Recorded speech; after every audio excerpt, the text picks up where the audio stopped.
Assalamualaikum warahmatullahi wabarakatuh.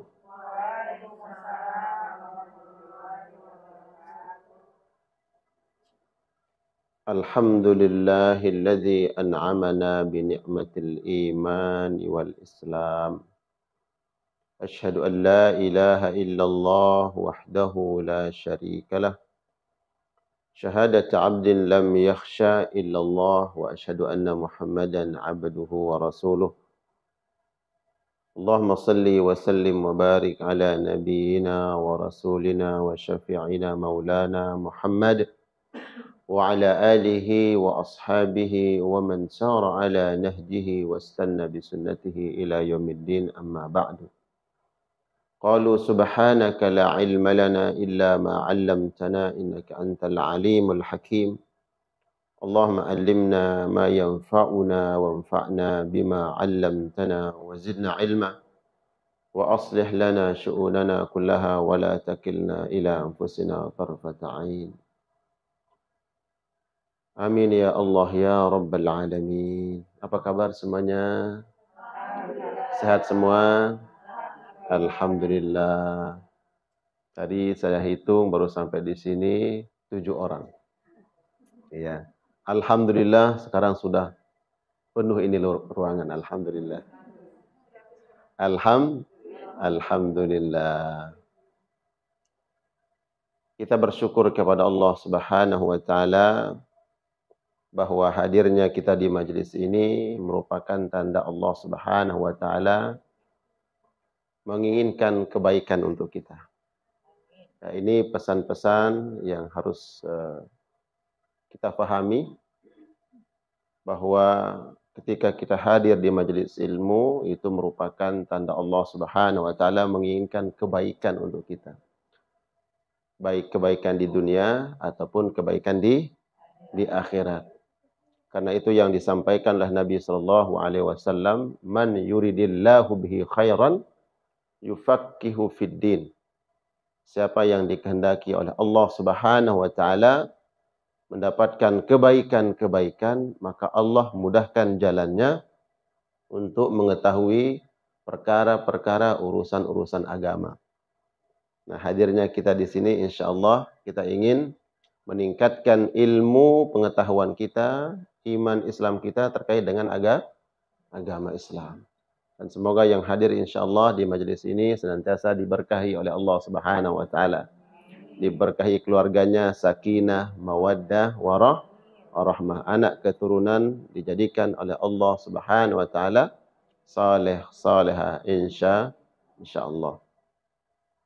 Di majelis yang mulia ini kita sampaikan selawat salam kita kepada Nabi Muhammad sallallahu alaihi wasallam, kepada keluarga dan seluruh sahabat-sahabatnya. Wabil khusus kita berada di bulan apa nih? Bulan Rabiul Awal. Yang para ulama mengatakan di bulan Rabiul Awal lah Nabi sallallahu alaihi wasallam dilahirkan. Bulan di maulidnya Nabi Muhammad sallallahu alaihi wasallam. Adapun terkait dengan tanggalnya, tanggal berapa, ada yang mengatakan tanggal 12 Rabiul Awal, ada yang mengatakan tanggal-tanggal yang lain, tapi bulan Rabiul Awal disebutkan oleh jumhur ulama adalah bulan di mana Nabi sallallahu alaihi wasallam dilahirkan. Mudah-mudahan insyaallah kita juga hadirnya di majelis ini dan di bulan Rabiul Awal semoga mendapatkan keberkahan, kemuliaan Nabi Muhammad sallallahu alaihi wasallam. Amin. Ya Allah ya Rabbal Alamin. Tema kita pada pertemuan kali ini, agar Nabi Muhammad sallallahu alaihi wasallam tidak bersedih. Coba bayangkan kalau Nabi sedih itu. Kalau Bunda Yanti sering sedih enggak? Hah? Para bunda sering sedih enggak? Hah? Sedih. Ngapain sedih? Kenapa bersedih? Kan gitu ya. Ya, Bunda Kelly? Ya, yang biasanya membuat sedih banget. Ya, apa kira-kira? Enggak punya duit. Jujur. Ya, enggak punya duit, tapi saya enggak percaya loh. Iya. Karena enggak ada tampang enggak punya duit kayaknya. Semua yang hadir di sini kalau bilang sedih lagi nggak punya duit Ustaz, saya nggak percaya. Saya doakan semoga dimudahkan rezekinya. Amin. Bayangkan kalau Nabi Shallallahu Alaihi Wasallam sedih, kemudian penyebab sedihnya itu gara-gara kita. Kira-kira gimana? Ya. Terus nanti di akhirat, ya Rasulullah, kami minta syafaatmu ya Nabi. Kami memohon syafaatmu untuk kami, keluarga kami ya Rasulullah. Tapi dulu kita yang membuat Nabi Shallallahu Alaihi Wasallam bersedih. Kira-kira malu nggak minta syafaat kepada Nabi? Kayaknya malu gitu. Karena mungkin kita yang membuat Nabi Shallallahu Alaihi Wasallam bersedih. Ya. Ustaz, gimana kemudian kita membuat Nabi bersedih? Kita kan nggak pernah ketemu dengan Nabi. Ya.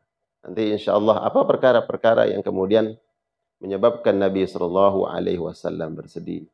Tapi insya Allah sepakat di majelis ini bahwa kita tidak menginginkan kita ini bagian dari orang yang membuat Nabi Shallallahu Alaihi Wasallam bersedih. Sepakat? Sepakat insya Allah? Insya Allah. Bunda ya? Insya Allah. Baik.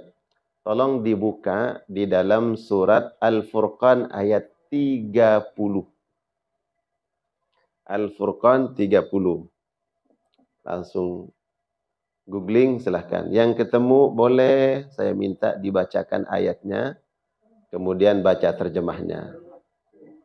Al-Furqan 30. Itu surat ke-25. Surat Al-Furqan. Surat 25 ayat 30. Betul. Silakan.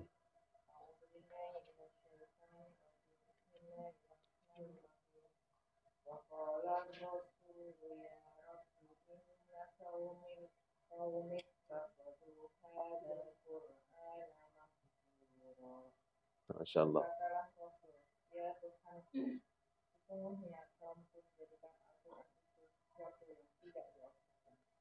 Baik, jamaah sekalian yang Allah muliakan. Para ulama mengatakan ayat ini adalah ayat yang menceritakan tentang pengaduan, curahan hati Nabi Muhammad sallallahu alaihi wasallam kepada Allah Subhanahu wa taala. Beliau mencurahkan hatinya. Mencurahkan hati itu kalau kita singkat apa? Curhat. Curhat dong, mah. Ada nggak tuh pengajian begitu? Ada ya? Iya. Maksudnya ya menyampaikan curahan hatinya. Iya. Kayaknya ini bunda-bunda sering curhat ya. Iya. Ya. Jadi Nabi Shallallahu Alaihi Wasallam pernah curhat kepada Allah Subhanahu Wa Taala. Dia langsung menyampaikan isi hatinya. Dan para ulama mengatakan curahan hati Nabi ini bukan curahan kebahagiaan, kesenangan, tapi kesedihan. Jadi Nabi sedih kemudian curhat. Ya. Apa yang membuat Nabi sedih? Kalau bunda-bunda ini curhat biasanya urusan apa tadi? Urusan suami curhat ke teman, betul nggak? Betul? Betul.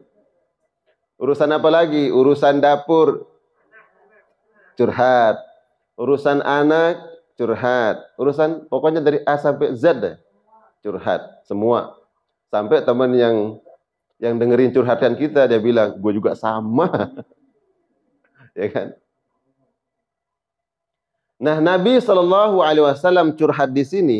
Apakah dia curhat kepada Allah mengenai istrinya? Enggak, bukan. Kalau kita kan mengenai pasangan, curhat dong, mah. Curhat ternyata suami saya begini, mama, gitu. Ya kan? Di pengajian itu. Jadi Nabi Shallallahu Alaihi Wasallam curhat bukan karena istrinya, bukan karena urusan dapur, ya, bukan masalah ekonomi, bukan masalah anak-anak beliau. Tapi yang disampaikan oleh Nabi Shallallahu Alaihi Wasallam kepada Allah, curahan hati beliau itu adalah gara-gara umatnya. Nah, ini kita di bagian dari umat Nabi Muhammad Sallallahu Alaihi Wasallam. Jadi yang membuat Nabi sedih itu siapa? Umatnya, umat Nabi Muhammad Sallallahu Alaihi Wasallam. Bukan masalah istrinya, masalah rumah tangga, bukan masalah harta, anak keturunan, tapi masalah umat beliau. Wa qala ar-rasul, dan Rasul berkata. Nabi Muhammad curhat. Kepada siapa? Kepada Allah Subhanahu wa taala. Karena Allah yang mengabadikan nih. Ayat ini, ayat Al-Qur'anul Karim yang Allah abadikan di dalam kitab sucinya. Jadi Allah yang langsung ceritakan nih. Ya.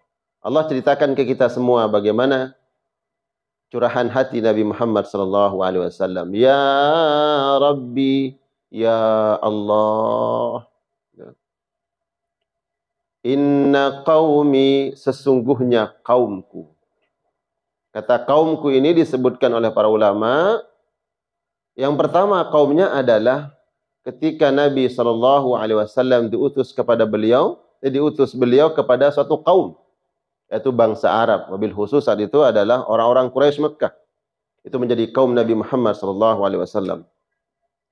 Yang kedua makna kaum ini adalah seluruh umat Nabi Muhammad SAW dari semenjak Nabi diutus sampai nanti hari kiamat, itu adalah umat Nabi yang termaktub, yang termasuk dari kata kaum ini. Sesungguhnya umatku, sesungguhnya kaumku, ittakhadhu hadzal Qur'ana mahjura. Mereka melihat, mereka memandang Al-Quran ini sesuatu hal yang tidak penting dalam hidupnya. Mereka menganggap dan mereka melihat Al-Quran ini sesuatu hal yang bukan prioritas. Ittakhadhu hadzal Qur'ana mahjura. Mereka mengabaikan Al-Quran. Ternyata ini yang menjadi penyebab Nabi SAW bersedih. Karena umatnya banyak yang menelantarkan, banyak yang mengabaikan Al-Quranul Karim. Nah, kata mengabaikan, menelantarkan, tidak memperdulikan sama sekali, dalam bahasa Al-Quran disebut dengan mahjur. Apa? Mahjur. Ya. Jadi kalau ada sesuatu sekarang ini saya nggak pedulikan, saya abaikan, ya, apakah itu anak, apakah itu suami, apakah itu pekerjaan atau apa saja yang kita nggak mau pedulikan, ya. Nah, sesuatu ini disebut dengan apa? Mahjur, sesuatu hal yang kita abaikan. Nah, kata Nabi, umatku itu menjadikan Al-Quran ini perkara yang mahjur. Ya Allah. Inilah yang membuat Nabi sedih. Nabi berduka. Kemudian kesedihan ini tak terbendung. Penuh sesak hati Nabi SAW. Kemudian diadukan kepada Allah. Dan kita nggak tahu Nabi itu mengadu. Ya kan? Kita nggak pernah ketemu dengan Nabi. Bahkan kaumnya saat itu mereka nggak tahu Nabi mengadu. Karena kita semua nggak tahu, akhirnya diberitahu oleh Allah. Kita diberitahu oleh Allah bahwa nabimu itu mengadu, ya, atas sikapmu, atas perbuatanmu, tingkah lakumu terhadap Al-Quran. Ini semua orang kena dengan ayat ini. Bahwa Nabi SAW mengadu perkara sikap umatnya terhadap Al-Quranul Karim. Baik, sekarang kan perlu kita menghadirkan bukti, bentuk umat ini memahjur Al-Quran, mengabaikan, menelantarkan, tidak memperdulikan Al-Quran. Kalau sekarang googling, ya, jumlah umat Islam di Indonesia yang buta huruf Al-Quran karena betul-betul memahjur Al-Quran. Sekarang anak SD, jangankan anak SD, anak TK tanya, suruh baca ini, bahasa Indonesia. Dia bisa baca. A, B, C, D, kemudian dia baca. Ini ibu, zaman dulu tuh. Zaman old. Ini ibu Budi nggak berubah-berubah. Ini bapak, keluarga Budi semua terus yang kita omongin dari dulu. Dia bisa baca tuh. Ya kan? Tapi ada umat Nabi Muhammad sallallahu alaihi wasallam, mohon maaf. Ada umat Nabi Muhammad sallallahu alaihi wasallam yang sudah usia bukan SD, bukan SMP, SMA, perguruan tinggi. Ketika coba bacakan ayat ini. Maaf Ustaz. Kenapa? Belum bisa baca.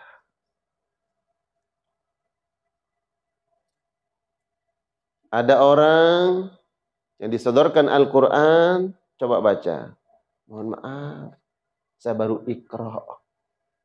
Iqra berapa? Iqra 1. Berarti A, Ba, Ta, Sa. Diulang lagi, keder dia. Baru Iqra. Nah, kalau buka tuh, googling. Berapa jumlah umat Islam di Indonesia ini yang kita mengaku ya mayoritas ya umat Islam. Kemudian kita adalah umat terbesar di seluruh dunia. Di Indonesia umat Islam. Tapi berapa jumlah umat yang kita banggakan nih? Ya, kualitas mereka memahami dan bisa membaca Al-Quran. Berapa jumlahnya? Coba tuh kalau ada yang googling. Berapa? Disebutkan hampir 72%. Ya, 72%. Kalau DMI merilis 62%. Umat Islam buta huruf Al-Quran. Buta huruf. Berarti kalau buta huruf kan nggak tahu mana tha, mana sya, mana jim, mana qaf. Ditanya ini huruf apa nih? Huruf lam, dia bilang huruf ro. Huruf lam. Kok mirip Ustaz? Ro sama lam gitu. 62%, bahkan sampai 72% umat kita nih, umat Islam di Indonesia buta huruf Al-Quranul Karim. Ya benerlah. Pantasan Nabi ini sampai sedih. Ya, sedih. Kalau di sini majelis kita, Masya Allah, tadi dengar baca Al-Waqi'ah, saya pikir Qori'ah dari mana nih? Oh, subhanallah. Ya kan? Karena bacanya rame-rame. Kalau satu-satu, lebih cakep lagi kalau satu-satu. Ya kan? Alhamdulillah, saya sengaja suruh aja lanjut. Tapi itu sebenarnya saya pengen denger aja. Iya, subhanallah. Tapi senang hati saya. Bahagia. Kenapa? Bacaannya pas. Bacaannya bagus. Tajwidnya alhamdulillah. Sayup-sayup yang jauh saya dengerin. Oh, bagus juga. Di pojok sana Bunda. Alhamdulillah. Yang nggak tahu aja saya lagi dengerin pura-pura pegang HP kan gitu. Ya. Alhamdulillah. Jadi insya Allah berarti kita ini bukan dari umat Nabi yang membuat Nabi sedih. Insya Allah. Amin. Ya, jangan sampai. Jadi di dalam surat apa tadi? Al-Furqan. Ayat berapa? 30. Ayat ini bicara tentang apa? Curahan hati Nabi Muhammad SAW mengadu kepada Allah bahwa umatnya banyak yang mengabaikan Al-Quranul Karim. Nah, kemudian disebutkan oleh para ulama bagaimana bentuk umat ini mengabaikan Al-Quran. Ya. Ini mungkin saja tema ini pernah dikaji, pernah dibahas, pernah disampaikan. Tapi bagaimana kemudian terus kita membangun semangat dan keinginan kita untuk lebih dekat dengan Al-Quranul Karim. Agar kita tidak termasuk orang-orang yang dikatakan oleh Nabi SAW lewat firman Allah Subhanahu wa taala, orang-orang yang memahjur Al-Quran, mengabaikan Al-Quran, maka cara pertama adalah mempelajarinya. Ya. Karena ini yakin kita bahwa mengimani Al-Quran itu wajib. Ya. Nggak perlu kita ragukan lagi bahwa kita mengimani Al-Quran. Bahkan yang tidak bisa membaca Al-Quran pun kita tanya, ya, beriman nggak dengan kitab Allah Al-Quranul Karim? Pasti dijawab beriman. Gitu. Nah, agar kita kemudian tidak dianggap memahjur Al-Quran, maka yang harus kita lakukan adalah pelajari Al-Quran pelajari bagaimana cara membacanya yang benar. Ya. Agar kemudian kita bisa membaca Al-Quran dengan baik, dengan benar. Dan Al-Quranul Karim ini adalah surat Allah Subhanahu wa Ta'ala. Bayangkan kalau kemudian kita dikirimkan surat. Ya. Ini generasi-generasi yang dulu main surat-suratan kan? Betul nggak? Iya, sama. Kalau sekarang udah nggak ada tuh, betul nggak? Nungguin dulu mana? Kok kantor posnya belum ngirim? Nganggut-nganggut bunda ya. Iya, betul ya. Masya Allah. Al-Quran ini surat dari Allah Subhanahu wa Ta'ala. Kalau kita baca, kemudian kita fahami, Masya Allah, itu masuk ke dalam hati kita.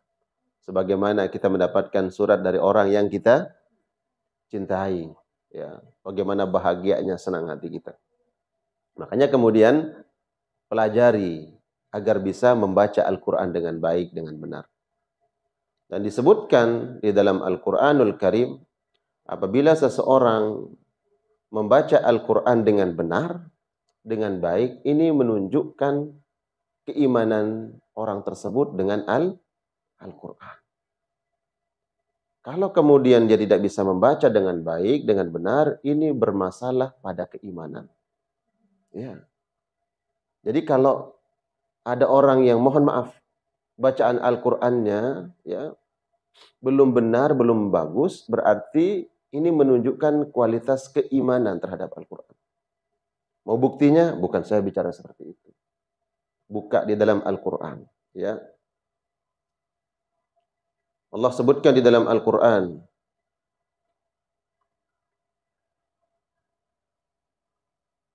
surat Al-Baqarah ayat 121.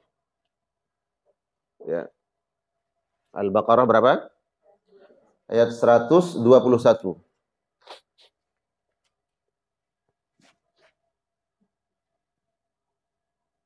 Silakan dicek surat Al-Baqarah.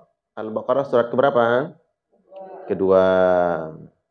Ayat 121. Gampang tuh mengingatnya. 121.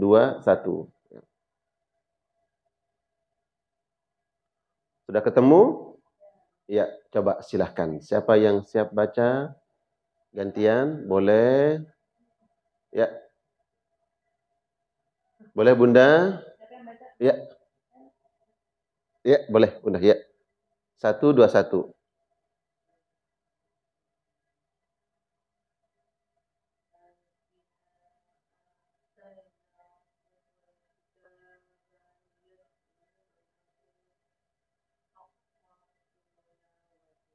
Insyaallah.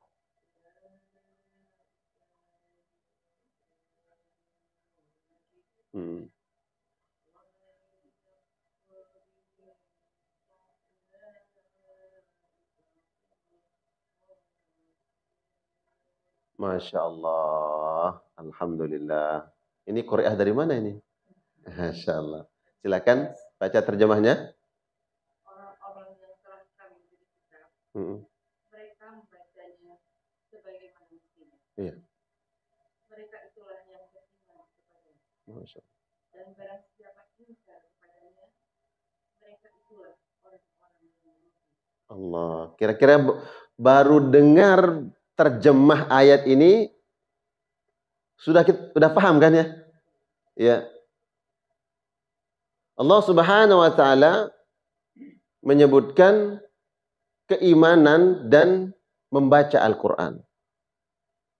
Alladzina atainahumul kitab. Orang-orang yang kami berikan Al-Qur'an kepada mereka. Al-kitab di sini maksudnya apa? Al-Qur'an. Mohon maaf, bukan Alkitab yang ditenteng hari Minggu. Ada orang yang bawa Alkitab kan? Bukan itu yang dimaksud. Alkitab di sini. Al-Qur'anul Karim. Karena Allah menyebutkan di awal surat Al-Baqarah, "Dzalikal kitabu la raiba fi." Al-Qur'an ini tidak ada keraguan padanya. Al-Qur'an disebut dengan kalimat Alkitab. Mereka-mereka yang kami berikan Al-Quran kepada mereka, Alkitab. Yatlunahu haqqa tilawatih. Mereka membacanya dengan bacaan yang benar. Jadi yang membaca dengan benar Al-Quranul Karim, kemudian Allah katakan, ulaika yu'minuna bih. Inilah orang-orang yang benar-benar beriman dengan Al-Quran. Wa man yakfur bihi, barang siapa yang kufur dengan Al-Quran, fa ulaika humul khasirun. Mereka itulah orang-orang yang rugi. Nah, coba lihat ayat itu. Jadi Allah menyebutkan mereka yang beriman dengan Al-Quran, sebenar-benar beriman, mereka membacanya dengan benar. Berarti dapat kita pahami, kalau ada orang yang mengaku beriman dengan Al-Quranul Karim, meyakini Al-Quran ini kitabullah, kitab yang diturunkan oleh Allah, al-munazzal ala Nabi Muhammad sallallahu alaihi wasallam, al-muta'abbad bitilawati, yang orang-orang membacanya dapat pahala. Nah, kalau betul-betul dia mengimani Al-Quran, maka iman tersebut harus dibuktikan. Dengan apa? Dengan bisa membaca Al-Quran ini dengan benar. Ini bukan ungkapan kita, ya. Ini bukan statementnya para guru, para ustadz. Inilah yang dikatakan oleh Allah di dalam Al-Baqarah ayat berapa? 121. Allah. Baik, sekarang gini. Kita berusaha untuk mengukur keimanan kita kepada Allah, mengukur keimanan kita kepada Al-Quranul Karim dengan apa? Standar bacaan kita. Berarti kalau sampai hari ini, alhamdulillah, saya dengar tadi bacaannya, subhanallah, bagus. Ya, berarti ini menunjukkan keimanan kita terhadap Al-Quran. Ya.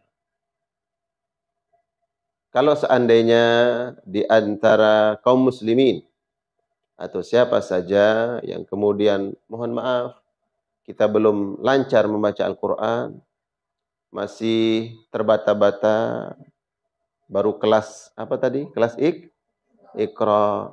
Masya Allah, Allah tidak melihat kelas tersebut. Ya, apabila kemudian kita membangun azam, bertekad dan berniat untuk belajar dan bisa membaca Al-Quranul Karim. Insya Allah itu yang dilihat oleh Allah Subhanahu wa Ta'ala. Baik, kita akan selesaikan ayat ini nanti. Kemudian kita akan bicara tentang bagaimana keutamaan belajar Al-Quran. Jadi Allah menyebutkan bukti keimanan seseorang terhadap Al-Quran, ya, dibuktikan dengan bisa membaca dengan baik dan dengan benar. Ulaika yu'minuna bih.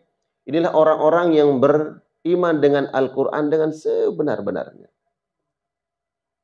Kemudian ayat itu menyebutkan wa may yakfur bihi. Barang siapa yang kufur dengan apa? Bihi dengan apa?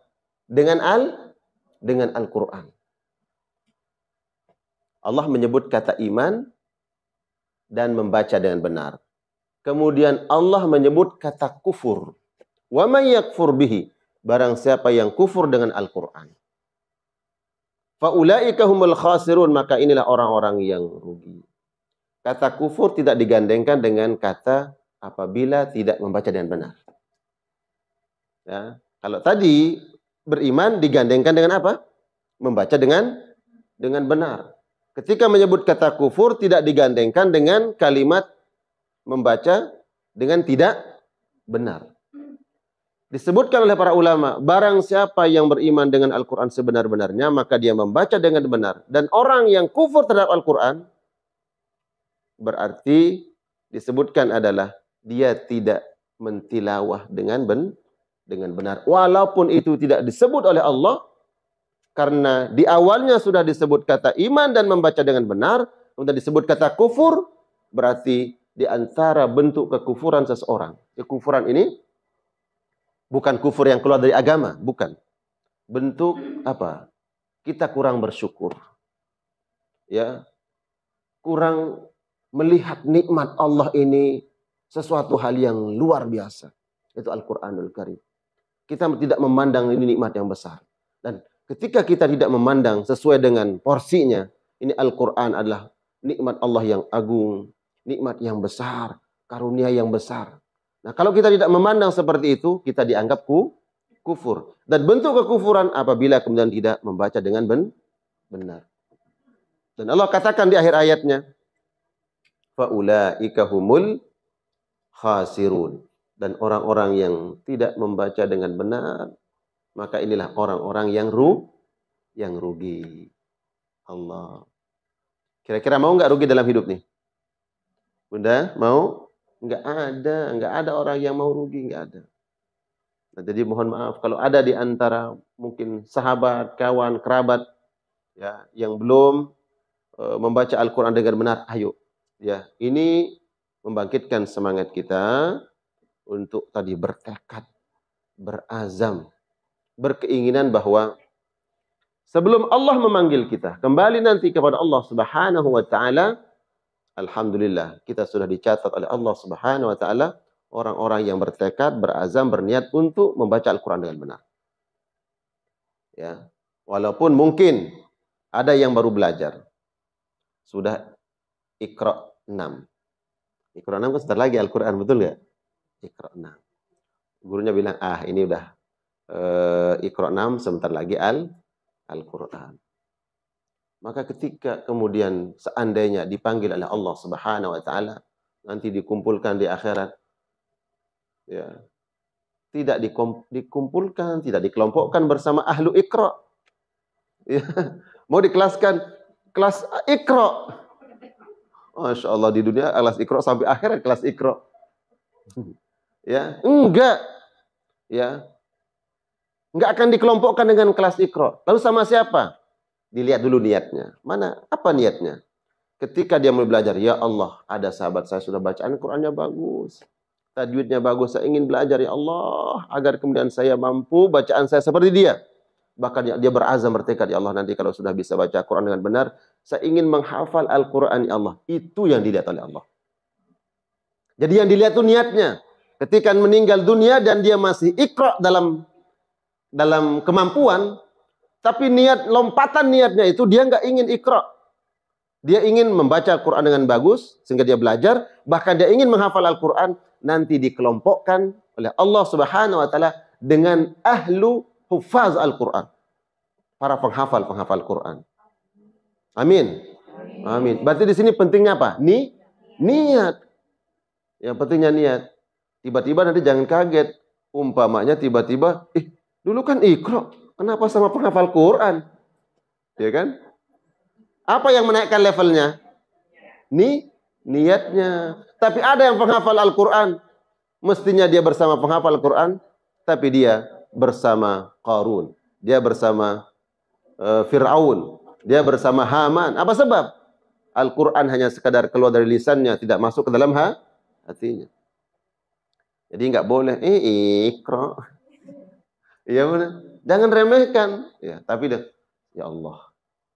Saya masih kelas Iqra, tapi ingin menjadi hafiz Al-Quran. Itu yang dilihat oleh Allah Subhanahu wa taala. Jadi kalau di sini semua insya Allah sudah kelas apa? Kelas berat semua kan? Wais. Amin.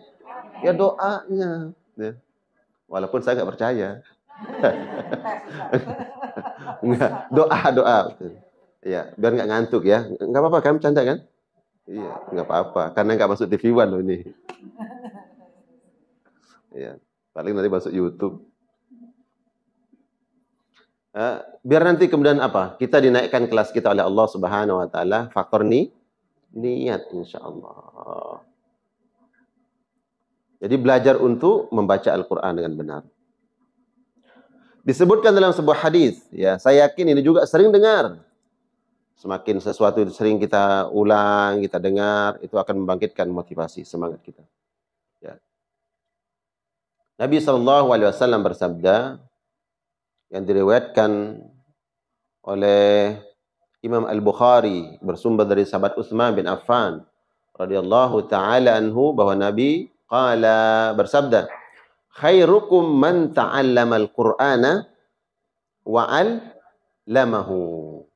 Sebaik-baik kalian itu adalah orang yang ta'allama al-Qur'an, belajar Al-Qur'an dan mengajarkan Al-Qur'an. Jadi manusia terbaik dalam pandangan Allah Subhanahu wa taala adalah murid dan guru.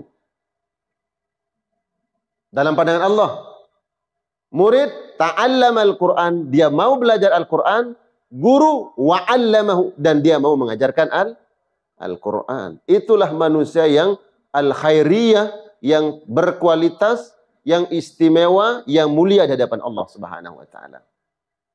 Jadi makanya jangan remehkan ahlu Iqra. Ya. Dia mau belajar, berarti dia orang yang khair. Orang yang terbaik di pandangan Allah Subhanahu wa taala. Jadi antara murid dan guru itu dalam pandangan Allah, ini orang-orang yang mulia. Ya. Karena murid mau belajar qala Allah, dia mau belajar tentang apa yang Allah firmankan. Guru, dia mau menyampaikan apa yang qala Allah. Ini loh firman Allah Subhanahu wa taala. Maka tidak ada yang terbaik, termulia di hadapan Allah, melainkan mereka yang selalu berinteraksi, terkoneksi dengan ayat-ayat Allah Subhanahu wa taala. Makanya di majelis juga menjadi majelis terbaik, ya kan? Kita bukan gosipin orang kan? Bukan. Ya.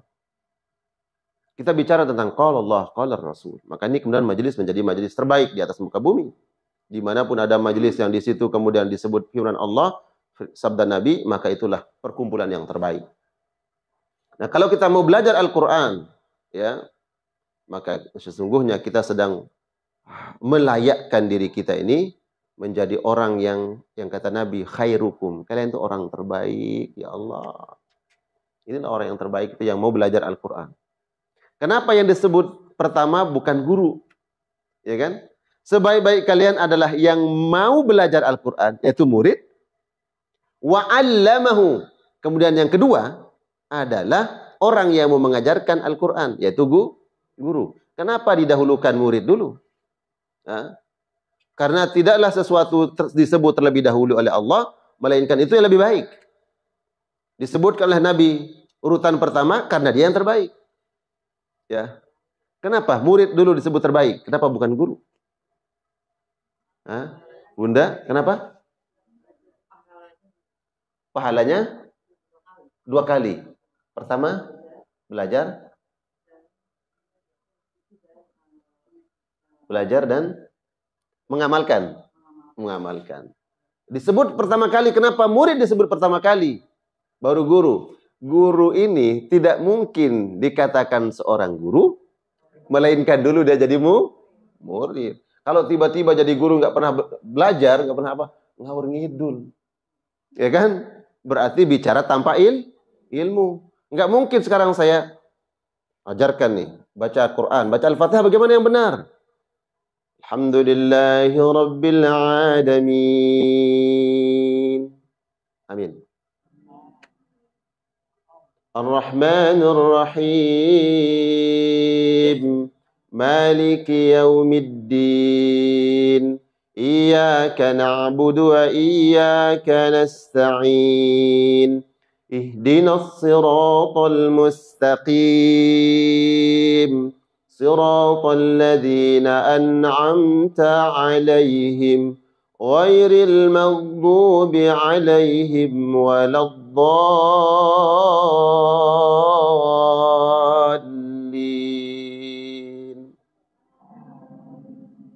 Kira-kira saya baru brojol bisa begini enggak? Lahir langsung alhamdulillahi rabbil alamin, kabur. Belajar. Ya. Belajar dari guru, belajar dari syekh. Kita bisa baca Quran.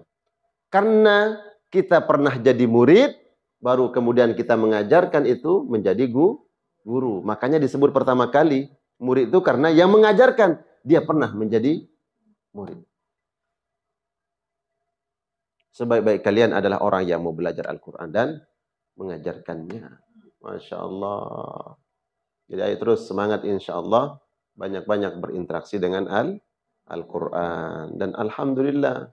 Di sini kita semua hafal Al-Fatihah kan? Hafal. Apa kata dunia kalau nggak Al-Fatihah? Nggak dihafal. Ya. Kenapa hafal Al-Fatihah? Karena sering-sering diulang, dibaca. Gitu. Walaupun kita masih kelas Iqra, tapi Al-Fatihah, insya Allah sudah seperti hafizah. Ya. Betul tak kali ya? Kenapa malu-malu ya? Kalau dipertanyakan ini.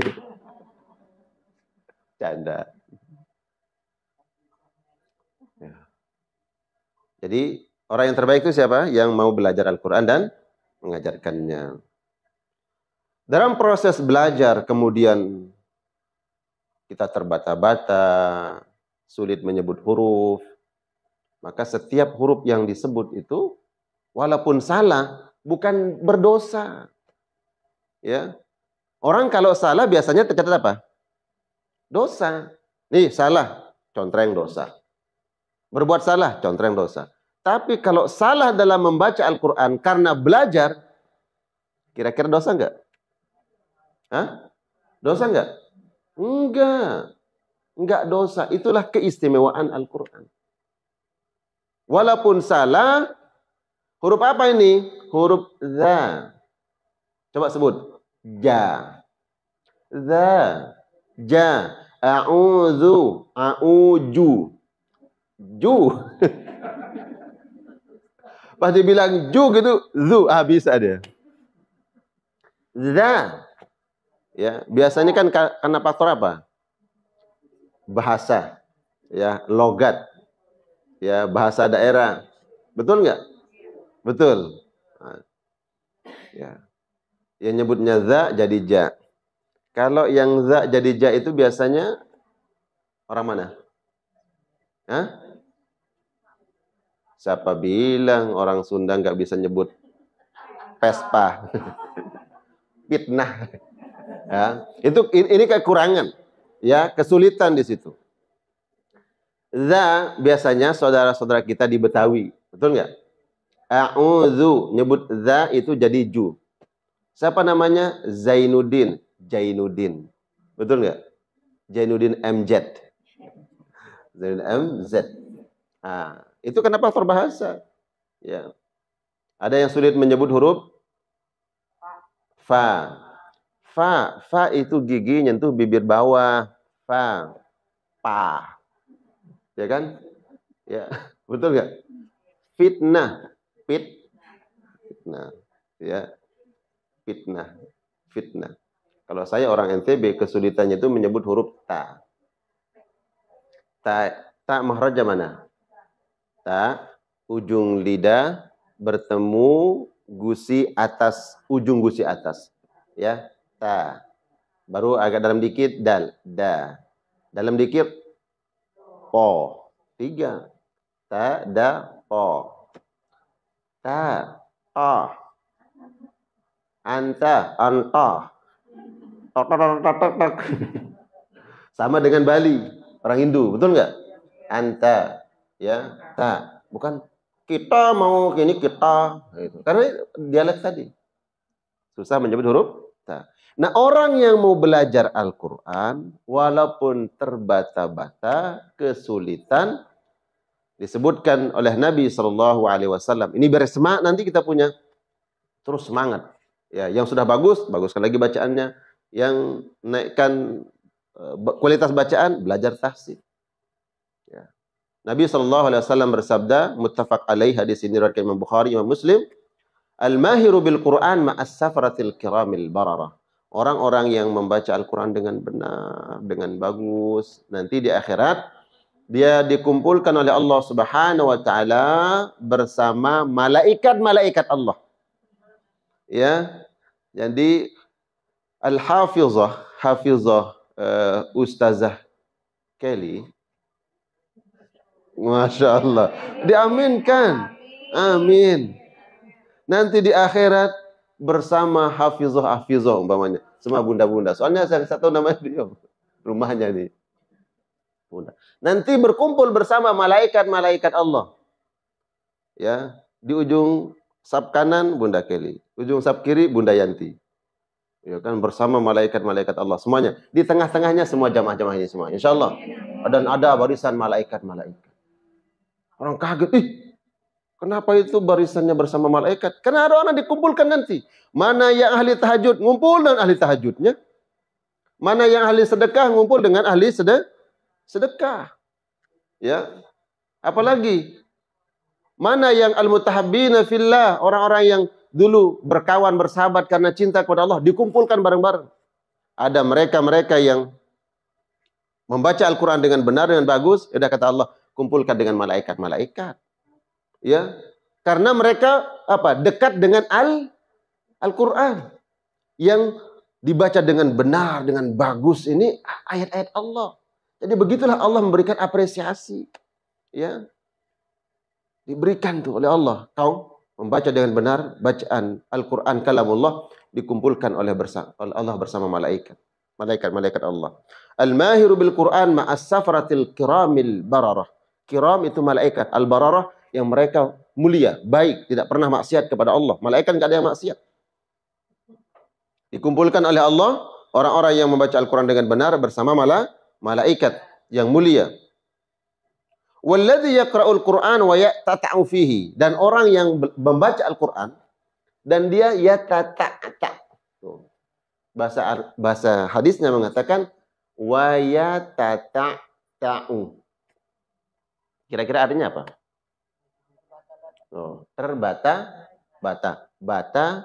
Bata. Bahasa hadisnya ta'u. Mestinya berhuruf ta, salah. Sya, salah. Dan dia terbata-bata membaca Al-Quranul Karim. Wahuwa alaihi syak, bahkan susah, berat menyebut huruf. Ya, nyebut sya sulit, nyebut huruf-huruf sulit. Syakun alaihi. Apa kata Nabi SAW? Falahu ajran. Orang ini lahu ajrani. Dia mendapatkan 2 pahala, 2 kebaikan setiap menyebut huruf walaupun salah menyebut huruf. Salah pun diberikan pahala. Bukan dicatat dosa. Apa sebab? Karena belajar Al-Quranul Karim. Ya Allah. Ini keistimewaan, ya. Keistimewaan apa? Al-Quran. Agar kemudian apa? Kita tidak dianggap oleh Allah Subhanahu wa taala orang-orang yang membuat Nabi SAW bersedih. Kemudian agar kita tidak tergolong menjadi orang-orang yang memahjur Al-Quran, ya, mengabaikan Al-Quran, tidak memperdulikan Al-Quran, setelah kita membacanya ya, dengan benar, lewat mempelajari bagaimana membaca yang benar, maka selanjutnya adalah kita berusaha untuk memahami dan mentadabburi. Ya, pahami. Kalau sudah baca Al-Quran, Al-Fatihah dengan benar, Alhamdulillahi Rabbil Alamin. Kalau ditanya artinya, kira-kira apa artinya? Segala puji milik Allah Subhanahu wa taala. Faham. Jadi tahu artinya. Ar-Rahmanur Rahim. Artinya Dia Maha Pengasih, Maha Penyayang. Kita udah kebayang secara mujmal, secara umum gitu ya. Kita faham, oh Allah Maha Pengasih lagi Maha Penyayang. Maliki Yaumiddin. Artinya yang menguasai hari pembalasan. Dia berarti yang menguasai raja. Malik artinya raja. Yaumiddin berarti dia raja di hari itu, di hari kiamat, dia yang menguasai. Ya, semua urusan ada pada tangan Allah Subhanahu wa taala. Kita pahami itu. Mulai kita pahami makna terjemah Al-Quranul Karim. Makanya penting ya di rumah itu ada Al-Quran terjemah. Rak rumah nih. Ini Al-Quran yang nggak ada terjemahnya. Terusnya ada Al-Quran, ada terjemahnya. Kemudian ini ada Al-Quran yang terjemahnya plus ada keterangan-keterangannya. Saya ingin mengatakan tafsirnya, tapi ada penjelasan-penjelasannya. Nah, setelah kita membaca dengan benar, dengan bagus, lewat mempelajarinya, maka selanjutnya adalah pahami artinya. Ya. Setelah kita pahami artinya, coba kita tadabburi. Tadabbur itu apa artinya? Tadabbur. Tadabbur itu artinya menghayati. Ya, coba kita resapi artinya apa. Maliki yaumiddin. Sekarang saya mau tanya ya. Karena mentadabburi Al-Quran, bunda sekalian, mentadabburi Al-Quran itu bukan seperti menafsirkan Al-Quran, beda. Kalau menafsirkan Al-Quran, wah itu tugas para ulama. Tapi kalau tadabbur itu, kita coba mencari hikmah dalam Al-Quran itu. Sekarang saya mau tanya, umpamanya, ini nggak perlu menafsirkan. Ada ayat di dalam surat Al-Fatihah yang berbunyi Maliki Yaumiddin. Artinya apa? Dia Allah Raja pada hari kiamat. Coba bayangkan aja. Sekarang tadabburi dia. Allah Raja pada hari kiamat. Berarti apa maknanya Raja tersebut? Kan bisa kemudian kita nyampe kan? Raja berarti Raja itu nanti dia Allah yang menguasai. Kalau dia yang menguasai, tidak ada satupun yang menguasai. Berarti kalau kita ingin mendapatkan keselamatan nanti, maka kita harus dekat dengan zat yang menguasai hari itu. Maka sampailah tadabbur kita ini, harus kita lakukan adalah dekat dengan dan Allah. Dan ini nggak perlu tafsir. Ini adalah menghayati, mencari hikmah, mentadabburi Al-Quranul Karim. Ya. Kalau tafsir nanti keluar hukum tuh. Ini hukumnya, ini seterusnya. Karena ketika kalimat tadabbur, mentadabburi Al-Quran, Allah perintahkan bukan hanya untuk orang beriman, bahkan orang kafir. Orang kafir diperintahkan oleh Allah Subhanahu wa taala untuk mentadabburi Al-Quran. Ya. Allah sebutkan ya di dalam surat Muhammad. Ya, surat Muhammad ayat 24. Coba dilihat. Surat Muhammad itu surat ke-47. Ya. 24.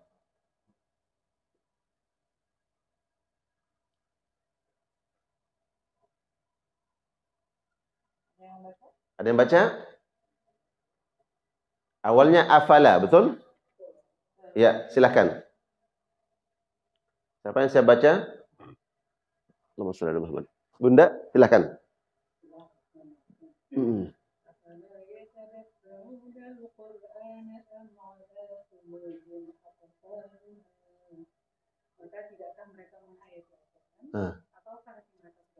Allah. Afala yatadabbaruna al-Qur'an am ala qulubin aqfaluha. Tidakkah mereka itu menghayati, mentadabburi Al-Quran? Ataukah disebabkan karena hati mereka sudah terkunci, tertutup hati mereka? Nah, siapa yang dimaksud dengan mereka di sini? Apakah orang beriman? Bukan.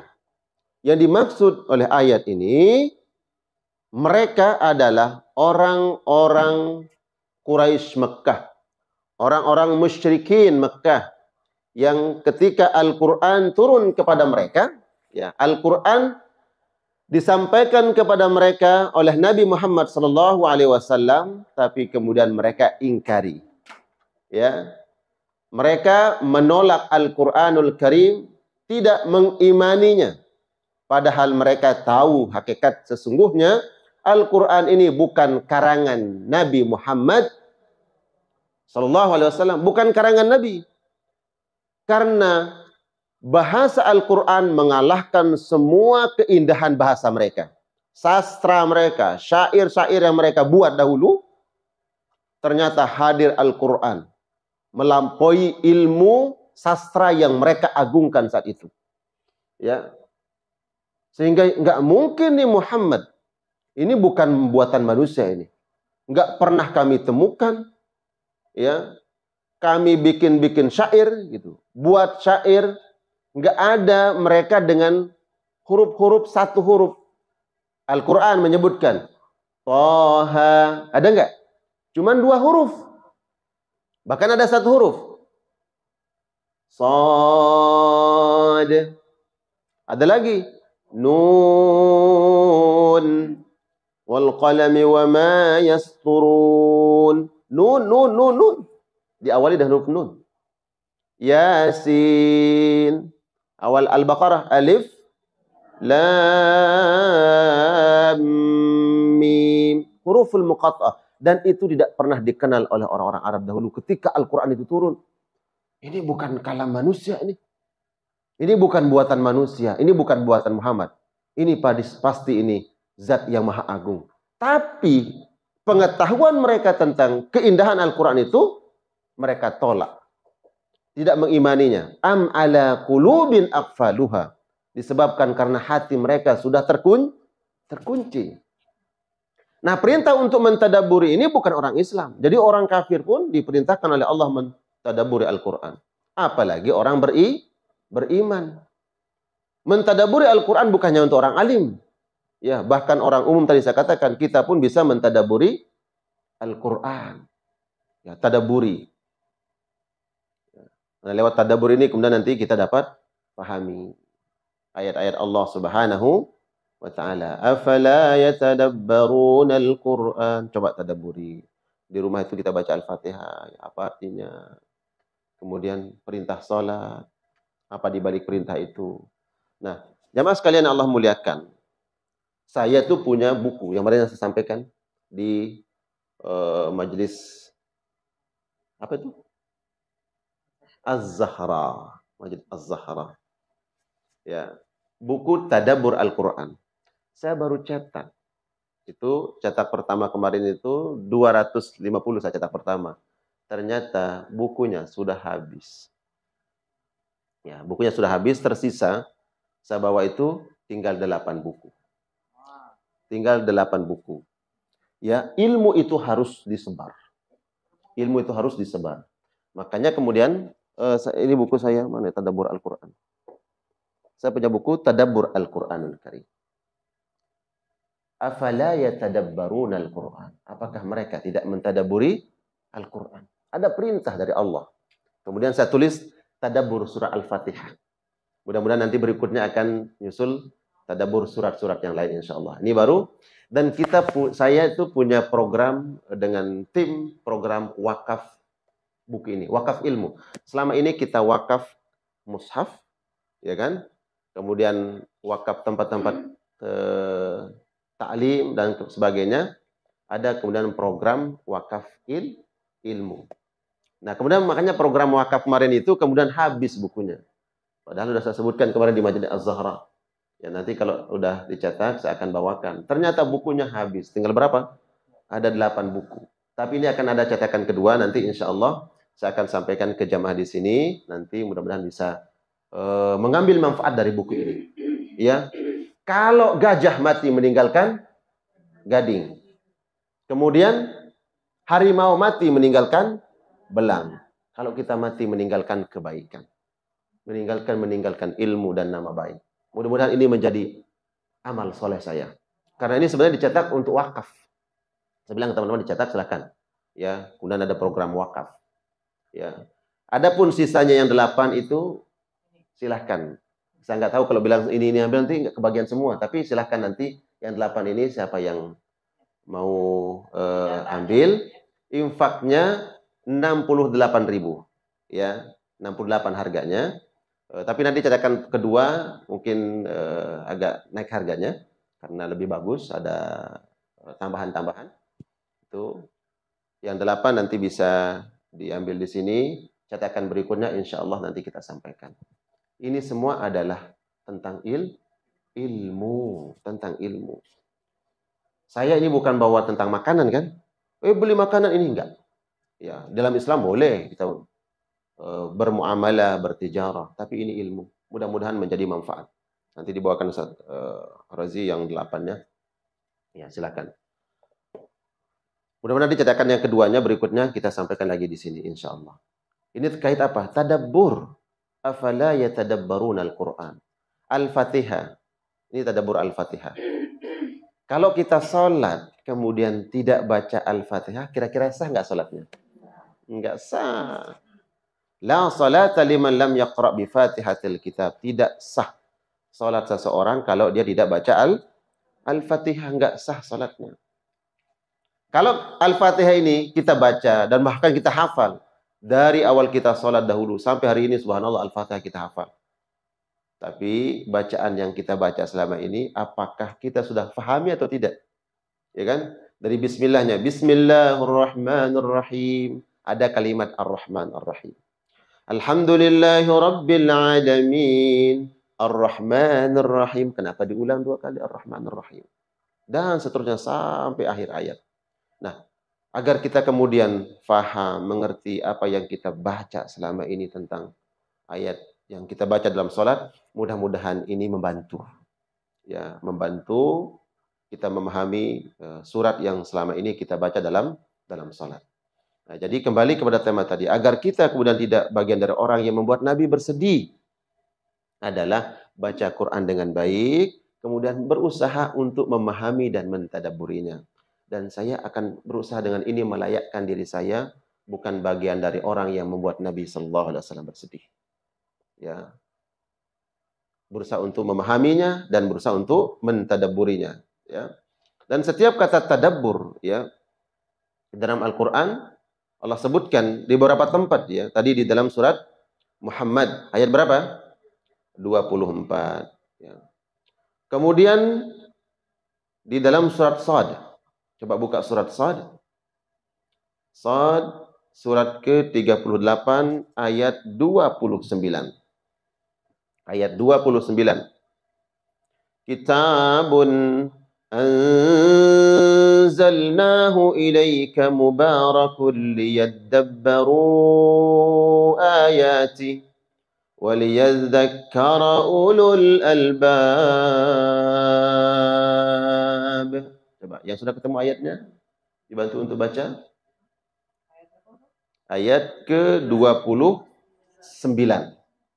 Ya, yang tengah sudah, yang sayap kanan sudah, berarti yang sayap kiri belum. Ya. Ayat ke-29. Kitabun. Silakan. Boleh? Ya.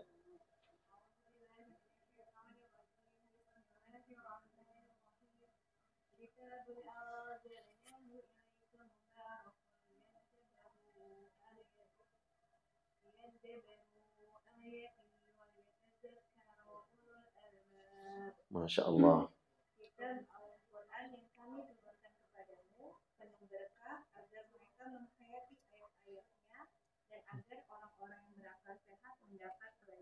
Masya Allah.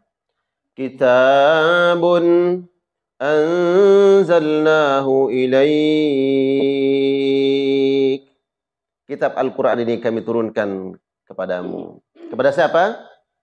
Nabi Muhammad sallallahu alaihi wasallam. Mubarakun, membawa keberkahan. Ya Allah.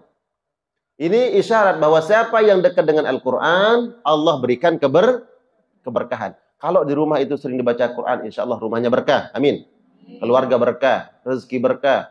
Suami insya Allah senantiasa dijaga oleh Allah. Rutinkan Al-Quran di rumah. Termasuk ini subhanallah nih, kita baca Al-Quran di sini. Liyadabbaru, agar mereka mentadabburinya. Itu perintah Allah. Liyadabbaru, agar mereka kemudian menghayati, mentadabburi, merenungkan ayat-ayat Al-Quran tersebut. Apa yang mereka tadabburi? Ayatihi, ayat-ayatnya. Setiap ayat dia berusaha cari hikmahnya. Ya. Waliyadzakkara ulul albab, agar orang-orang yang berakal mengambil pelajaran. Ada penyebutan kata berakal dengan tadabbur dan zikir. Ya, orang-orang yang berakal dalam pandangan Allah adalah mereka yang senantiasa hatinya terkoneksi dengan Allah, berzikir baik dengan tasbih, tahmid, tahmil atau dengan ayat-ayat Al-Qur'anul Karim. Karena kata ulama, sebaik-baik zikir itu adalah tilawatul Quran. Apa? Tilawatul Quran. Afdalu zikri tilawatul Quran. Zikir terbaik itu adalah membaca Al-Qur'anul Karim. Jadi lewat itu liyadzakkara, agar mereka senantiasa ingat dengan Allah Subhanahu wa taala. Jadi ini dua yang mudah untuk kita lakukan. Adapun yang berikutnya mengamalkan, itu memang sudah perintah Allah.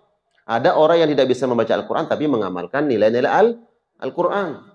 Ada orang yang tidak mentadabburi Al-Quran tapi mampu mengamalkan Al-Quranul Karim. Mengamalkan ini adalah suatu memang perintah yang wajib. Ya. Tapi tentunya untuk sampai pada tingkat mengamalkan ini tolong dijaga. Yang pertama adalah kita berusaha untuk bisa membacanya. Kedua, berusaha untuk memahami arti-artinya. Ya, ayat ini artinya begini dan seterusnya. Dan berusaha kita mentadabburi. Tapi jadi dua poin ini yang saya anggap penting untuk kita sampaikan agar kita bukan termasuk orang-orang yang membuat Nabi bersedih. Jadi apa tadi yang membuat Nabi bersedih? Mereka tidak mau membaca Al-Quran. Mereka tidak mau mentadabburi Al-Quran. Dan orang seperti ini, Al-Quran menyebutnya dengan mereka yang memahjur Al-Quran. Ya, insya Allah kita bukan orang yang memahjur Al-Quran. Mahjur artinya mengabaikan, ya, tidak memperdulikan, ya. Dan mereka-mereka yang tidak mau dekat dengan Al-Quranul Karim. Baik, karena saya lihat pengumumannya adalah sampai 10:30. Jadi tersisa waktu berapa menit lagi nih? 6 menit lagi. Tanya jawab boleh. Ya, untuk mengisi waktu, silakan kita isi dengan al-istifsar. Ya, as-su'al wal jawab. Pertanyaan silakan. Waalaikumsalam.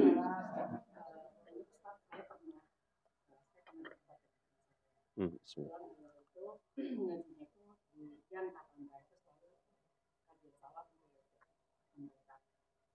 Saya tidak punya ilmunya tentang ini, tapi saya mencoba memberikan argumentasi yang menurut saya itu lebih logis. Ya. Dia bilang kalau kita putar murotal di rumah, ya, itu hukumnya haram. Kenapa? Karena kita tidak mendengarkannya dengan sungguh. Sementara itu adalah kalamullah. Ayat-ayatnya Allah itu perkataannya Allah. Masa kita sendiri? Masa kita sendiri? Terus saya kasih argumentasi. Jadi kalau kita putar musik dalam dunia sekarang, ini kita putar murotal. Kita kalau punya hafalan sedikit banyak kita kita menjadi hafal, tapi itu tidak benar. Nah, saya mohon pencerahan. Iya. Iya. Tapi jemaah sekalian Allah muliakan, argumentasi yang Bunda sampaikan untuk membantah tadi argumentasi yang bersangkutan itu sudah benar. Dalam pandangan saya sudah benar. Memang kita berinteraksi dengan Al-Quranul Karim dengan banyak cara. Pertama, tadi kita sendiri yang membacanya. Kemudian kita berusaha untuk mentadabburinya, memahami hukum-hukumnya dan mengamalkannya. Dan salah satu bentuk interaksi kita dengan Al-Quran adalah kita memperdengarkan Al-Quran. Memperdengarkan Al-Quran. Termasuk cara memperdengarkan Al-Quran itu adalah dengan media hari ini yang ada. Ya. Kita di rumah, kemudian buka YouTube, putar surat Yasin, umpamanya yang familiar, atau surat-surat yang lain, juz 30. Kemudian kita perdengarkan di rumah. Ya. Nah, yang kita perdengarkan untuk siapa? Pertama, ahlul bait, ya orang-orang di rumah kita. Kedua, kita nggak tahu juga di rumah itu ada hal-hal yang makhluk juga.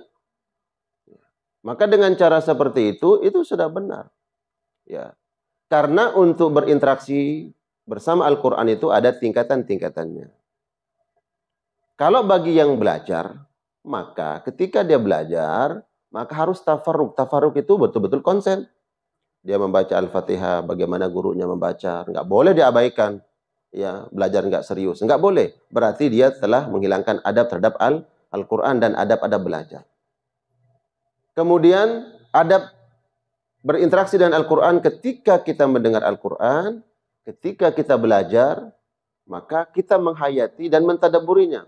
Apabila engkau mendengar Al-Quran, maka dengarkanlah dia, semoga kau dirahmati. La'alakum turhamun.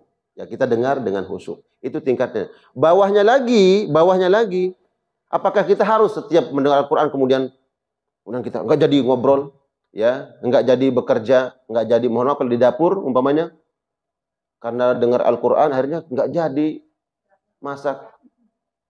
Bukan begitu. Jadi tingkatan yang lebih rendah adalah kita tetap memutar murattal Al-Quranul Karim dan kita tetap dengan aktivitas kita. Nggak boleh kemudian kita hilangkan level ini. Kalau Anda ingin sempurna, ya memang silakan dengar Al-Quran, ya, yang dibacakan di rumah atau dibacakan oleh siapapun, maka dengarkan. Nah, itu tingkatan tertinggi. Tapi nggak boleh kemudian menyalahkan yang bawah ini. Ya. Dan argumentasi yang tadi juga Bunda sampaikan, ketimbang di rumah harus muter musik atau yang lain, kan lebih baik Al-Quran. Itu suatu hal yang logis. Ya. Hal seperti ini bukan kemudian menjadi haram. Nih sekarang kita lagi ada kumpul keluarga, putar murattal, dan keluarga tetap bicara, ngobrol itu. Apakah itu haram? Enggak.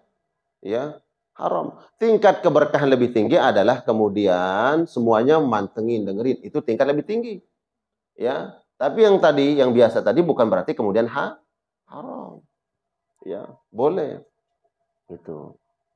Yang terpenting adalah ketika terkait dengan Al-Quran kita tidak boleh istihza. Istihza itu mengolok-olok. Ya, mencemooh Al-Quranul Karim. Apalagi kemudian ada sengaja mengabaikan. Itu baru nggak boleh.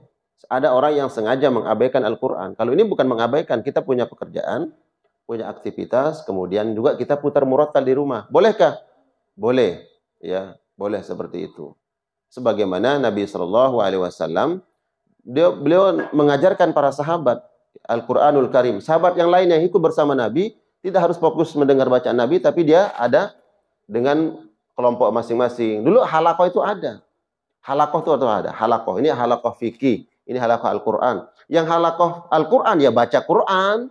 Yang halakoh fikih punya aktivitas masing-masing. Nggak harus, kamu nggak boleh halakoh fikih karena sedang dibacakan Al-Quran. Kalau nggak dengerin, kamu akan dapat azab. Nggak boleh begitu. Paham ya? Begitu ya. Jadi saya pikir kalau ada yang berhujah seperti itu, mungkin dia baru mulai dasar menuntut ilmu. Ya. Kemudian pandai. Kalau menyalahkan itu memang mudah. Kalau menyalahkan. Oh ini salah. Ini nggak benar. Itu mudah. Ya. Dan seterusnya. Bahkan, itu bid'ah. Ya. Kalau membid'ahkan kan gampang. Mudah.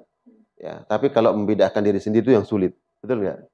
Ya, menyalahkan orang mudah, tapi kalau menyalahkan diri sendiri sulit. Mengoreksi orang lain mudah, tapi mengoreksi diri sendiri yang sulit. Ya, oke lah itu pendapat Anda. Kami juga punya pendapat. Ya udah silakan. Kalau itu kau anggap tidak boleh, ya jangan lakukan seperti itu. Kami menganggap itu nggak apa-apa. Kami punya aktivitas di dapur, di rumah, kemudian kita putar murattal nggak masalah. Contoh lagi, umpamanya di murattal di mobil kita nih, mobil murattal, ya kan? Ada saat yang kemudian kita ngobrol, kemarin gini. Matian murattalnya. Bukan begitu. Itu terlalu tasyadud dalam agama. Tasyadud itu apa? Ekstrim.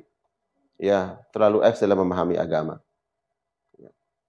Boleh kita pura murattal di mobil, kemudian nanti kita dengarkan.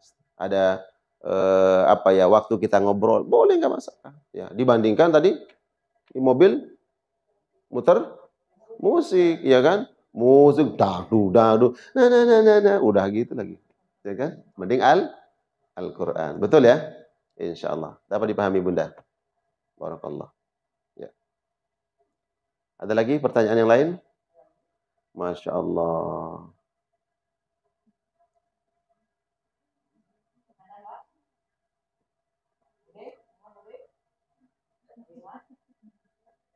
Masya Allah.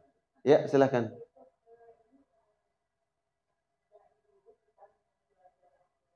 Ya.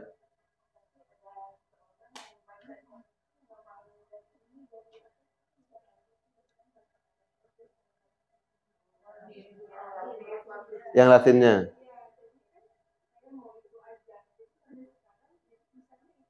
Oh gitu. Baik. Bagaimana hukumnya? Nanti di akhirat tuh nggak ada Latin. Saya khawatir itu tercantum nama dia di pintu surga, ya kan? Tapi tulisannya Arab, ya kan? Ini mana nama saya? Tuh, gitu. Ini gurauan, ya ini gurauan. Maksudnya apa? Al-Quran ini adalah bahasa ahlul jannah. Al-Quran itu bahasa ahlul jannah, penduduk surga nanti. Bahasanya apa? Bahasa Arab, bahasa Al-Quran. Jadi kalaupun hari ini kita nggak bisa baca Al-Quran seandainya, ya, atau nggak bisa bahasa Arab, nanti di akhirat masuk surga bahasa Arab semua. Karena Al-Quran bersumber dari bahasa Arab. Bahasa Arab bersumber dari Al-Quranul Karim. Nah, bagaimana dengan orang yang dia nggak mau belajar kecuali baca Latinnya? Berbeda, Bunda. Jadi beda membaca Al-Quran, melihat hurufnya dengan membaca yang Latin. Beda. Itulah keistimewaan Al-Quran. Al-Quran kita baru pantengin saja. Melihat hurufnya, Al-Quranul Karim itu sudah dapat pahala. Menyebut hurufnya juga dapat pahala. Beda kalau kita baca Latinnya. Walaupun memang alif, tapi tulisannya Latin, beda. Ya. Setiap hurufnya mendapat pahala yang dijanjikan oleh Nabi ini yang dibaca sesuai dengan Al-Quran diturunkan. Al-Quran diturunkan dengan Latin atau bahasa Arab? Dengan bahasa Arab. Berarti kita baca sesuai dengan yang diturunkan. Ya. Kecuali kalau saya hanya masih pakai baca Latin ini, tapi saya sedang belajar yang bahasa Arabnya. Itu boleh untuk mempermudah saja. Ya. Tapi jangan kemudian kalau sudah bisa baca Latinnya, kemudian tidak belajar membaca Al-Quran tadi dengan tulisan Arabnya. Karena beda. Hah? Semoga Allah berikan kebaikan. Semoga Allah berikan. Ya, memberitahunya, sampaikan bahwa keistimewaan Al-Quran itu ya dengan melihat hurufnya, dengan membaca huruf lewat kalam tadi, kalamullah sebagaimana diturunkan. Al-Quran diturunkan dengan alif, ba, ta. Ya, dengan huruf Al-Quranul Karim. Itu beda pahalanya ketika kita membaca yang Latin begini saja. Jadi biar nanti lebih besar kebaikannya, pahalanya, maka bacalah sesuai diturunkan dengan ayat-ayat Al-Quranul Karim. Begitu. Sampaikan keutamaan-keutamaannya. Karena Nabi menyampaikan bahwa setiap huruf yang dibaca, walaupun salah, dapat 2 pahala. Huruf yang mana? Huruf Al-Quran, bukan huruf Latinnya. Begitu ya. Sampaikan keutamaan-keutamaan tersebut. Ya. Di sisi lain bahwa kita diperintahkan membaca Al-Quran sebagaimana diturunkan. Ya, makanya sekarang kembali ke definisi Al-Quran itu apa? Kalamullah, firman al-munazzal ala Muhammad. Yang diturunkan kepada Nabi, al-muta'abbad bitilawatih, dan mendapat pahala orang yang membacanya. Nah, diturunkannya itu pakai Latin atau pakai Arab? Pakai Arab. Maka agar kita dapat pahala dalam interaksi dengan Al-Quran tadi, kembali membaca Al-Quran sebagaimana diturunkan dengan menggunakan bahasa Arab. Begitu ya, Bunda ya. Barakallah. Saya melihat ada kegalauan dan kegelisahan di antara jamaah. Udah lelah, capek duduk ya. Oh, satu lagi. Izinkan? Boleh? Kalau sama nggak apa-apa. Ya. Masya Allah, adab. Masya Allah. Dalam kitab Al-Adhkar itu disebutkan adab-adab membaca Al-Quranul Karim. Ya. Pertama, al-ikhlas. Tingkatan tertinggi adalah al-ikhlas. Apapun ibadah kita, maka letakkan yang pertama adalah ikhlas lillahi ta'ala. Ini adab yang pertama, ikhlas karena Allah. Membaca Al-Quran bukan mengharapkan ini, itu, bukan mengharapkan sanjungan dan sebagainya. Pokoknya karena Allah subhanahu wa ta'ala. Kemudian, dalam keadaan suci. Ya, dalam keadaan suci itu bagian dari adab. Boleh nggak kalau saya baca Quran tidak dalam keadaan suci? Dapat pahalanya, tapi kurang dalam adab. Ya. Tidak sempurna berarti pahalanya. Dapat pahala, tapi tidak sempurna karena tidak menjaga adab tadi. Kalau masalah orang kan katanya nggak boleh menyentuh Al-Quran kalau batal wudu, baik karena hadas kecil ataupun hadas besar. Itu nanti penjabarnya dalam fikih. Ada mengatakan boleh, ada mengatakan tidak boleh. Saya sekarang jelaskan adabnya saja. Jadi dalam keadaan suci. Kalau seandainya tidak suci, tadi belum berwudu, kemudian dia tiba-tiba baca Al-Quran. Ya, dapat pahalanya kah? Dapat pahala, tapi tidak sempurna. Tapi hilang adab di situ. Ya, dalam keadaan suci. Kemudian mustaqbilal kiblah, menghadap kiblat. Nah, disunahkan, dianjurkan menghadap kiblat. Kemudian setelah menghadap kiblat juga ala hayatin salihah. Artinya kita pun layak, pantas. Jangan baca Qur'annya pakai begitu. Ya. Jadi pakaian kita itu harus layak. Kalau di rumah umpamanya kita tidak menutup aurat, itu kan ahlu bait. Jadi keluarga kita bagian dari mahram, maka nggak apa-apa kita nggak menutup seluruh aurat. Nah, kalau kita ingin sempurnakan, karena ketika membaca Al-Quran itu juga malaikat menghadir kepada kita, maka pakai menutup aurat sepenuhnya. Itu bagian dari adab. Ya, pakai mukena, ya, pakai kerudung, tertutup aurat. Kemudian disebutkan dalam kitab Al-Azkar juga posisi Al-Qur'annya. Posisi Al-Qur'an itu letakkan agak lebih tinggi. Kalau sekarang kan ada tatakan ya. Apa namanya bahasa Indonesia itu? Arehan. Apa? Rehan.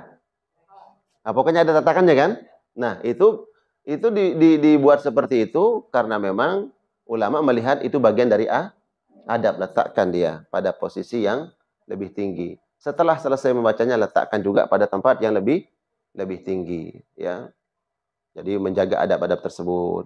Kemudian setelah itu, setelah kita baca Quran, tutup dengan ikhtitam. Ikhtitam itu doa kepada Allah Subhanahu wa taala. Karena menutup dengan doa itu bukan ketika khatam saja. Oh, ini kita sudah khatam 30 juz baru baca khatam Quran. Doa khatam Quran bukan. Bahkan setiap selesai baca Quran pun bagian dari adabnya adalah berdoa. Doa khatam Quran hafal enggak? Yang singkat tuh. Allahumma Quran. Terus waj'alhu lana imaman wa nuran wa hudan wa rahmah. Allahumma zakkirna minhu ma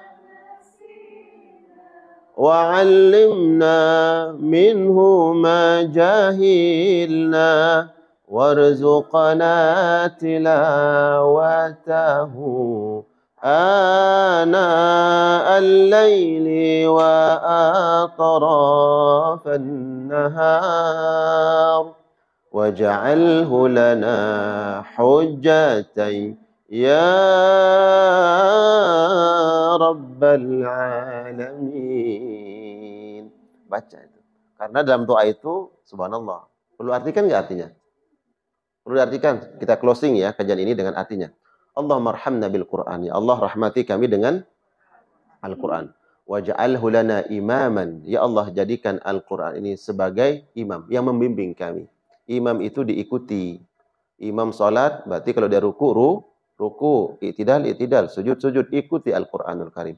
Seolah-olah kita mengatakan, ya Allah, jadikan Al-Quran ini adalah panduan hidup kemanapun, apapun perintahnya, kami berikan kemampuan ya Allah untuk mengikutinya. Waj'alhuna imaman wa nuran. Terus, cahaya. Kita butuh nggak cahaya? Butuh. Di malam hari kalau gelap ini, bingung. Ya, butuh cahaya. Wahudan, dan petunjuk, wa rahmah, dan sebagai rahmat. Makanya kemudian, rumah yang selalu dekat dengan Al-Quran, dibacakan Al-Quranul Karim, Allah berikan Terus apa lanjutannya? Allahumma dzakirna, ya Allah ingatkan kami Allah dengan Al-Quran. Ma nasina, apa yang kami lupa. Setan ini kadang membuat kita lupa. Ya, kebaikan-kebaikan, perintah-perintah Allah, kadang kita dilupakan oleh setan untuk melakukan kebaikan itu. Maka dengan Al-Quran ya Allah ingatkan kami yang apa yang kami lupa gara-gara setan.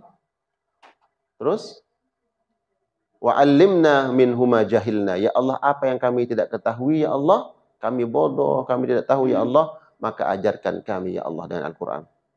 Warzuqna tilawatahu, ya Allah, anugerahkan kami, ya Allah, agar bisa membacanya. Kapan? Ana al-laili wa atrafan nahar. Di waktu pagi dan di waktu siang, di waktu sore. Ya, setiap pagi, setiap siang, setiap sore, kami bisa membacanya, ya Allah. Terus, waj'alhu lana hujjatan. Ya Allah, jadikan Al-Quran ini sebagai saksi nanti di akhirat. Hujjatan ya Rabbal Alamin. Ya Allah, Engkau yang maha kasih sayang. Kita minta agar Al-Quran ini menjadi saksi. Bukan saksi keburukan, tapi menjadi saksi kebaikan.